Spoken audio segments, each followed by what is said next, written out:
Welcome to Private Club Radio, the industry's first and only program dedicated to education, news, events, trends and announcements. Broadcasting from Tampa, Florida, ladies and gentlemen, here is your host, Gabriel Aloisi. I'm fresh back from Kansas City in the PCMA National Conference, where not only there was some great barbecue, but there was some awesome private club industry education.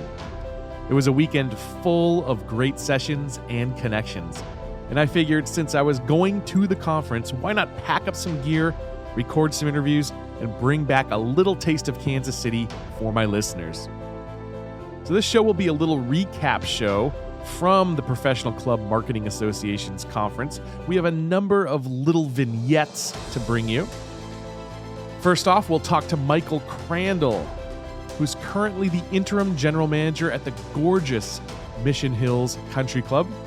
We're going to talk about the challenges of coming into a club for a short period of time and starting to steer the ship, and what comes along with being an interim general manager. We'll meet with Rosie Slocum of Ballin Isles to find out the strategy behind driving new membership to a club under a massive multi-million-dollar renovation. It's quite the undertaking. And we're going to talk to Rick Coyne, he's the CEO of the PCMA, to get his perspective on the conference and his standout moments. All that and more when we return. Why do over 60% of Boardroom Magazine's distinguished clubs choose to partner with Club Essential? The better question is, why not? As the leading provider of club management and marketing software to over 1,400 private clubs, our unified suite of modules are designed to automate club operations while informing and engaging members. From websites to accounting and POS to CRM, online reservations, and mobile apps, Club Essential has all of your club's technology needs covered. Visit clubessential.com to learn how our experienced team can help your club. Again, that's clubessential.com. Hello there. I have a question for you. How impressed are members with the cleanliness of your club? To attract new members and keep current ones happy, your club must provide the best cleaning and maintenance service possible. Elegance Cleaning Service specializes in country club cleaning. We'll create a custom cleaning program where members can see and actually feel the difference. Don't accept par for the course at your club. Visit clubelegance.net and step up your cleaning game today. Live from the PCMA, I am joined by Michael Crandall. He's the interim general manager at Mission Hills Country Club. Michael, how are you today? Gabe, I built an entire 30-year career on being interim. I was interim here. I was interim there. Some guys in our industry, they belong at CMA, what's called the 25-year club. And these are highly esteemed guys who have been at the same club for 25 years. And there's just a handful, and God bless them. But there's a lot of other people in the industry, I swear they belong to the 25 clubs in 25 years. Oh, my goodness. But anyway, yes, I'm just doing some consulting work now for Mission Hills Country Club in the greater Kansas City area. Tell me now. What's happening at that club. What's new? Well, right now the club's embarking on a $7.1 million renovation plan. That's part of an overall strategic plan, a master plan, and that's part of the reason I'm there. They wanted me to get in there to get it going seamlessly and keep operations up. So that's up and going. Phase one includes expanded fitness centers, which, of course, clubs around the country, if they're not, they should be doing. Expanded casual dining areas, nothing new there. Again, it's stuff that clubs, if they haven't already, they should be doing. That's happening in phase one. Phase two, we're moving into the ballroom and larger areas of the clubhouse. And phase three, a brand new maintenance facility system for the golf course. Wow. What are the biggest challenges when you're an interim general manager coming in to a club? What's the checklist you go by? Well, actually, the first thing I want to do is establish a relationship with the key employees. And so what I'll do is I'll quickly go over them. And Gabe, as you know, I probably never do anything quickly. But what I literally do, to answer your question, is I'll sit down and I'll tell them that there's 3 ways to motivate people, me included, and all those listening. And the first way is fear motivation, pounding the desk and what have you. And fear motivation always works, but in times of war only, and it's short term. So those that have that particular managerial style, it's short term, and those are the guys who are at 25 clubs in 25 years. The second way to motivate people is I call it radio station WIFM. That's what's in it for me. Because some people, they say, you can't scare me. I'm not motivated by that. Right. They want to know what's in it for me. Sure. Vacation, pay, bonus, this or that. And as different as fear and what's in it for me sound, they're both similar. They both will work immediately, but they're both short term. So to answer your question, what I try to do immediately is I'll share just what I did with them, but I'll say the way to really motivate people, including myself, is respect. And it's different than the first two because the first two work all but immediately. Respect is earned. It takes over time. You can't command respect. You can't scream, you will respect me. So what I do, first thing, Gabe, is I want to establish relationship with them, and I ask them to give me the gift of their respect. And it's a gift because I haven't earned it at all. I just came in. But I also let them know that I will give them that same gift, and until I prove otherwise unworthy of it, if you just give me that gift, I promise not to let them down. And using those three things, fear, what's in it for me, and respect, I hang my head on respect, and that's how we move forward. I love it. I love it.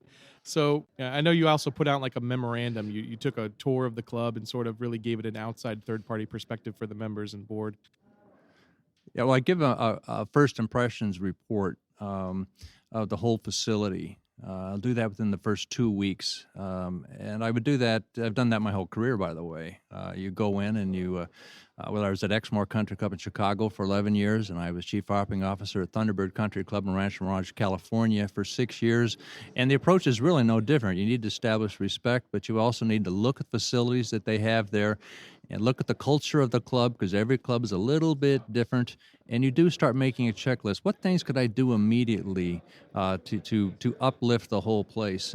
And some of the stuff is so basic, like at the front entryway in the gate, that you got a brass marker or what have you. Get out the brasso and polish it. Right. Not personally necessarily, Sure. but have it look brand new.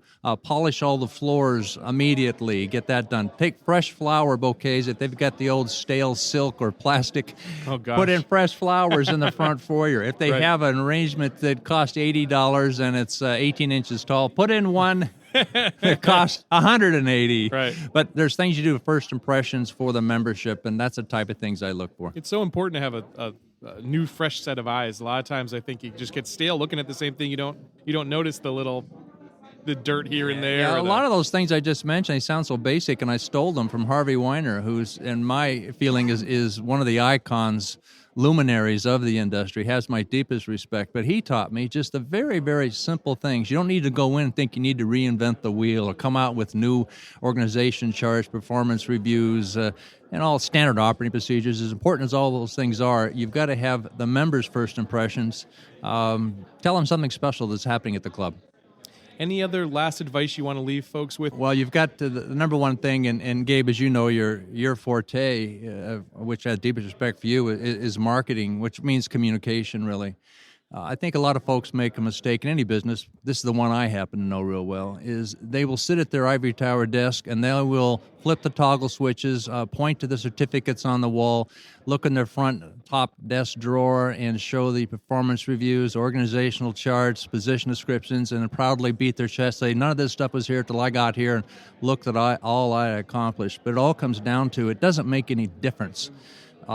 Communication is a two-way street. You've got to have a transmitter and you've got to have a receiver. And if you are so delusional to think that your job is just to transmit, your job is to do all these things, you're delusional if you don't also concentrate on making sure, how can this best be received by the ultimate consumer, if you will. And of course, clubs, we call them members, your board, your committees. So you have to make sure that everything you do is very, very transparent, upfront. Never have the president, for sure, see something for the first time at any board meeting. Mm-hmm. Your communication is up and down, backwards and forwards, and that is the key thing you really do. And as you know in marketing, Gabe, communication is absolutely paramount. Well said, Michael. I have one parting question for you. There's something special happening in January. Can you tell listeners about that, Michael? Oh, what we're going to do is we're going to do a webinar. It'll be 90 minutes at least, and we're going to touch upon 18 key points, takeaways, if you will, very specific. And the title of what we're going to do in this webinar in January is going to be How to Keep a Successful Club and in brackets, and career, by the way, on track. Anybody on your team, by the way, who's looking to develop a career in club management, obviously this includes people already, general managers, chief operating officers. I would suggest even board members would be, there's going to get some real takeaways there. It's all going to be presented in a way that it is easy to understand, digest, and I will call them actionable recommendations. There'll be nothing that will come up with the 18 points that you say, oh my gosh, I could never do that. You may not be able to do it right now, but when we get done with you, you'll have an action plan of your own to move forward in your own career and better your club. Michael, look forward to having you on that webinar January the 6th. I'll be there, Gabe. How about you? I'll be there. Hope you are too. Thank you so much. Great to see you, Michael. Next, I was joined by Rosie Slocum.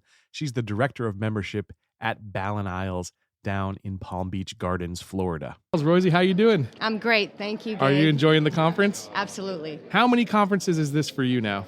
Let's see. I missed the first one probably back in 1994. So I started in 1995. So about 20 conferences. 20 conferences. That's incredible. Yeah. And what is the major takeaways you're getting from this one? What stands out for you? Probably modern technology. I think that the class that I had with Karen Kaplan from Club Essential, Ballin Isles, does have our web service provided by Club Essential, and the class was very interesting, and seeing all the new technology that's coming out, and just now took a class on beacon technology. Bold new world out there. There's all sorts of new things rolling out, and you got to stay abreast of it. So that's where you find out at conferences like this, right? Absolutely. Now, if you were somebody who was considering coming to the conference in 2017, what would you say to them? The interesting thing is that because I'm a veteran and mentoring a lot of new people coming into the industry, that's kind of like my goal when I do come here, is to help new people up and coming in the industry. And there's so many new people here, and it just keeps growing and growing. So for me, that is just so key. Right. Making sure that the next generation of membership marketing professionals are educated in what we're doing and keeping our professionalism at the level that it is today and keep it going. Perfect. I just want to ask you a little bit about Ballin Isles and what you guys are doing down there. Oh, well, Ballin Isles, we're located in Palm Beach Gardens, Florida, and we're ready to embark on a $35 million renovation plan. Wow. Upwards of $35 million. What are you working on? Complete clubhouse renovation, new spaces, interior design. We've been approved for conceptual drawings right now, and probably sometime first of the year we'll be going to the membership with an entire plan to do the $35 million program itself. So that's exciting for us. So as someone who's been in the industry for so long, when you have a big capital improvement project like this, how do you properly market that, and how do you parlay that into actual membership? That's a really good question. And although we plan on not having an assessment to our membership, which a lot of falls back on my shoulders as the membership professional in selling memberships, because new membership acquisition is actually how we're going to fund the program over the next 10 to 15 years to pay back a construction loan that we'll have. But our new members will fund that by coming in and paying their initiation joining fees, and our capital gains from that will fund that rather than having to assess the entire membership. So along with a big project like that comes a big marketing plan that you have to put in place. Absolutely. And Ballin Isles is such a big community, as you know. We have a marketing and membership department and communications department, so a collaborative effort between the three of us will guarantee that we get that out to the members to start promoting. And the interesting thing that I discovered not too long ago, I did a survey of my colleagues in the area that just underwent renovation programs. And to me, we thought it was going to be a drawback, not having the facilities open to the membership to be able to use. We found out that that's not the case. Yeah. The case is that all the clubs use their marketing collaterals to sell the new concept, Look at all the new bells and whistles that we're going to have. So it was surprisingly to me, and sharing that with our board of directors and our committees and our general manager and upper management, they're all excited about that already being proven by our sister clubs, and that we're going to follow suit and do the same thing. Nice. Because we all learn from each other. Sure, that's right. It's a industry that we all share and learn from each other. That's right. For sure. Rosie, thanks so much for joining me today. Thank you, Good to see you. Yeah. And Rick Coyne, CEO of the Professional Club Marketing Association, stopped by to give us his perspective on the conference. Here's Rick. Rick, give us your takes from the 2016 National Conference.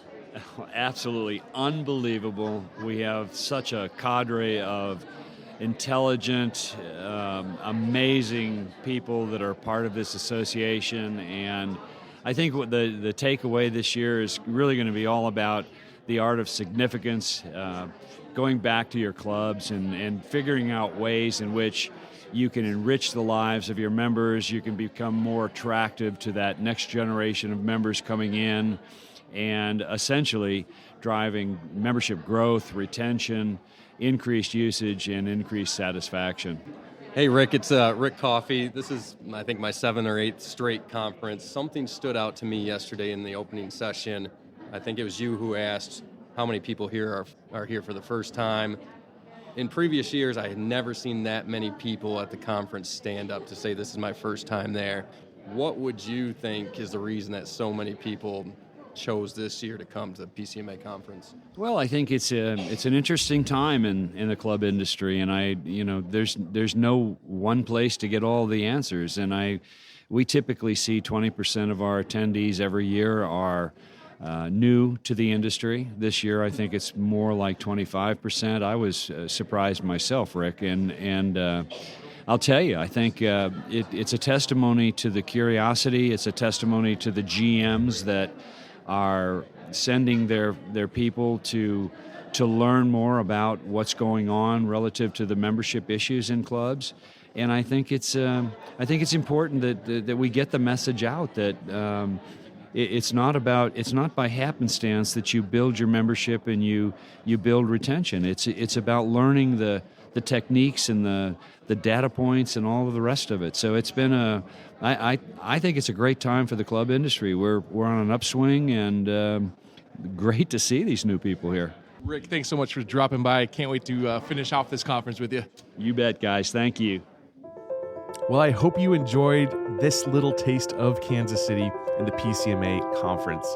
Until next week, here's to your membership success. Just because this round is over doesn't mean you can't enjoy the 19th hole. Check out privateclubradio.com for more.